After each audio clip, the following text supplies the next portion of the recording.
కావాలనుకుంటున్నావు అది నాకు దయచేయము అన్నాడు.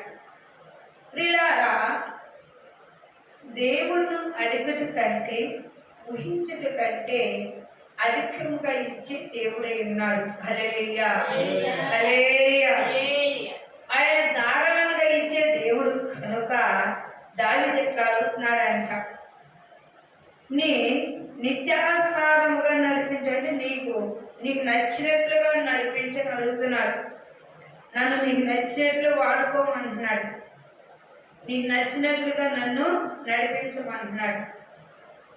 నీ యొక్క పరిచయలో నన్ను బలంగా వాడుకోమంటున్నాడు, బలమైన ఆత్మతో నింపమంటున్నాడు. నాకు నువ్వు ఏది ఇవ్వాలనుకున్నావో అది తెలియపరచమంటున్నాడు. హల్లెలూయా, హల్లెలూయా. నీ మార్గములు నాకు స్పష్టంగా కనపరచము, అంటే నాకు తెలియపరచము.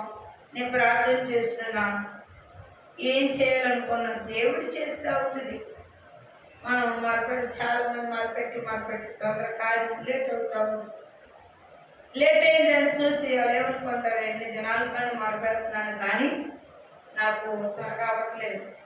కానీ దావీదు ఎలా ప్రార్థన చేశాడంటే, నీ చిత్తం, నీకు నచ్చినట్లు నన్ను నడిపించమని. ఆయన ఎవరైతే తనకు సమస్తము సమర్పించుకుంటారో దేవుడట వాళ్ళు సమృద్ధిగా వాడుకుంటాడట. హల్లెలూయా, హల్లెలూయా.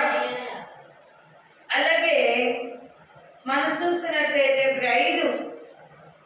5:11 నిన్ను ఆశ్రయించినందు సంతోషిస్తారు, నీ వారిని కాపాడుతావు కనుక వారు నిత్యం ఆనందమా చేయెదరు. హల్లెలూయా, హల్లెలూయా. చూసారా ఎలా గీతాలు పాడతారు రాయబడింది. దేవుని స్తోత్రములు. హల్లెలూయా.